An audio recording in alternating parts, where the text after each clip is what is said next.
Hello everyone, আসসালামু আলাইকুম রহমতুল্লাহ বারাকাতু। আপনারা দেখতেছেন বি কেয়ারফুল ইউটিউব চ্যানেল এবং বি কেয়ারফুল ফেসবুক পেজ। আপনাদের সাথে আছি আমি কামরুল হাসান চৌধুরী। মা মৃত্যুর সাথে পাঞ্জা লড়ছেন, কিন্তু ছেলে কেন দেশে ফিরছেন না? এমন প্রশ্নে দাগ কাটে জনমনে, কিন্তু দুয়াশা যেন কাটছেই না। এই যে দুয়াশা তৈরি হয়েছে, সেই দুয়াশার ভেতরে গিয়ে একেবারে গভীরে ঢোকার চেষ্টা করেছে এবার পিবিসি। ব্যাপারটা খুবই আশঙ্কার, ব্যাপারটা খুবই উদ্বেগের, কারণ একটি দলের প্রধান তিনি বিদেশে অবস্থান করতেছেন। যে কোনো কারণেই হোক তিনি দীর্ঘদিন ধরে বিদেশে রয়েছেন, কিন্তু মায়ের চরম একেবারে শেষ সময়ে তিনি মায়ের শিয়রের পাশে এসে বসতে পারতেছেন না, দাঁড়াতে পারতেছেন না। কারণটা কি? প্রতিবন্ধকতাটা কোথায়? সেই বিষয়টাই খোঁজার চেষ্টা করেছে বিবিসি। বিবিসি বাংলার এই অনুসন্ধান করা কারণটা যদি সত্য হয়, তবে তারেক রহমানের দেশে ফিরতে আরও অনেক বেশি সময় লাগবে। নির্বাচনের আগে তার পক্ষে কোনোভাবেই দেশে ফেরা সম্ভব হবে না।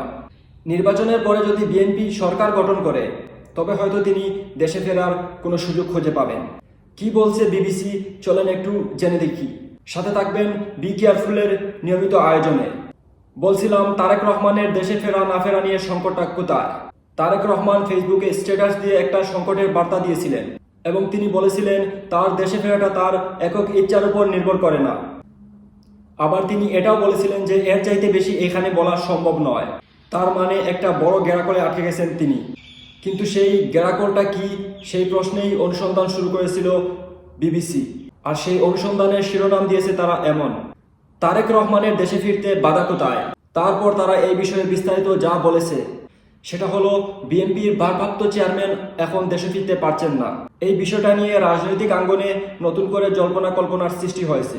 মায়ের অসুস্থতার সময়ও দেশে ফেরার বিষয় নিয়ে সিদ্ধান্ত নেয়ার সুযোগ অবারিত ও একক নিয়ন্ত্রণাধীন নয়।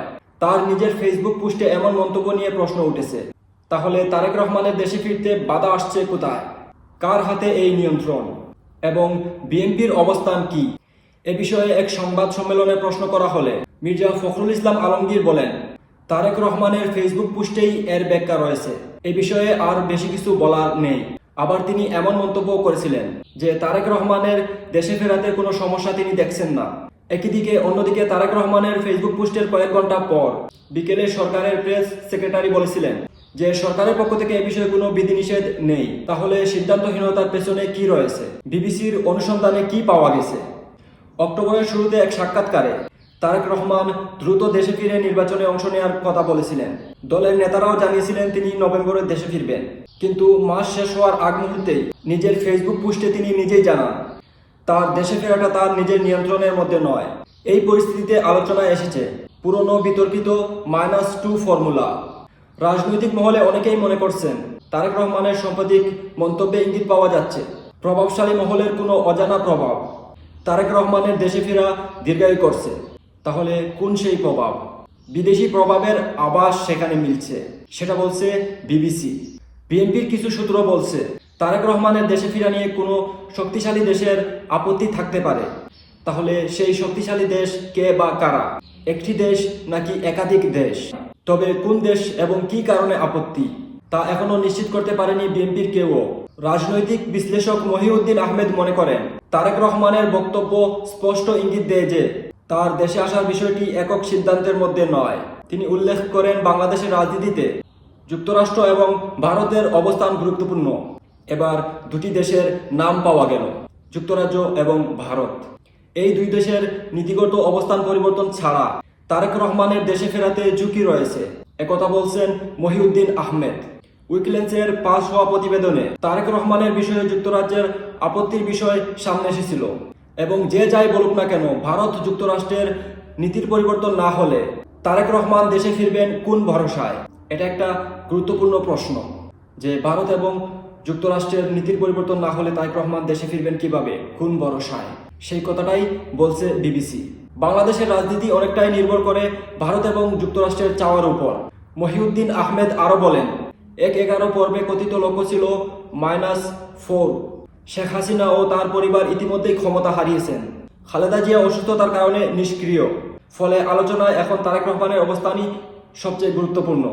এছাড়া 2007-8 সালে সেনা সমর্থিত তত্ত্বাবধায়ক সরকারের সময় তারেক রহমানের পক্ষ থেকে রাজনীতিতে না জড়ানোর একটি অঙ্গীকার বা মুসলেখার কথাও নানা সূত্রে উঠে আসে। বিএনপির প্রয়াত স্থায়ী কমিটির সদস্য ব্যারিস্টার মওদুদ আহমেদ তার কারাগারে কেমন ছিলাম বইতে লিখেন। এমনও হতে পারে তিনি অর্থাৎ খালেদা জিয়া জেনারেলদের সঙ্গে এই সমঝোতা করেছিলেন যে তারেক রহমান আপাতত নিজেকে রাজনীতিতে জড়াবেন না, এবং এই মর্মে তারেক রহমান কোনো সম্মতিপত্রে স্বাক্ষরও দিয়ে থাকতে পারেন। মওদুদ আহমেদ একজন বিএনপির নেতা, তিনি তার বইতে এই কথা লিখে গিয়েছেন। তারেক রহমানের দেশে ফিরাতে আইনি বা নিরাপত্তাজনিত কোনো বাধা নেই, এই কথা বলছে বিবিসি।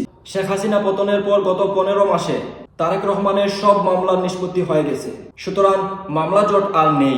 নিরাপত্তার জন্য বুলেট প্রুফ গাড়ি ও অস্ত্রের লাইসেন্সের আবেদনও সংবাদ মাধ্যমে এসেছে দৃশ্যমান। আইনি ও নিরাপত্তাজনিত কোনো বাধা নেই। তাহলে তারেক রহমানের দেশে আসতে কি সমস্যা, কোথায় বাধা, এবং সেই বাধাটা কি? সেই বাধাটা হলো অন্য দেশের চাপ প্রয়োগ বা বিদেশি কোনো মহলের প্রভাব। আমরা জানি ভারত যুক্তরাষ্ট্রের মধ্যে শুল্ক নিয়ে একটা অবস্থা খারাপের দিকে যাচ্ছিল, কিন্তু সম্প্রতি সময়ে ভারতের সঙ্গে যুক্তরাষ্ট্রের একটি প্রতিরক্ষা চুক্তি হয়েছে। তো এখানে ভারতের একটা হস্তক্ষেপ আছে, কারণ বাংলাদেশের রাজনীতির উজান ভাটির মধ্যে ভারতের রাজনীতির একটা প্রভাব রয়েছে।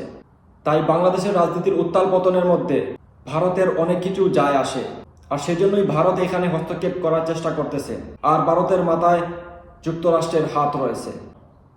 তো প্রিয় দর্শক, আপনারা বুঝতেই পারলেন তারেক রহমানের দেশে আসার মধ্যে কোথায় সমস্যাটা রয়েছে। তো প্রিয় দর্শক, এখনকার মতো এই পর্যন্ত। দেখা হবে পরবর্তী প্রতিবেদনে। আল্লাহ হাফিজ। আসসালামু আলাইকুম রহমতুল্লাহি ওয়া বারাকাতুহু।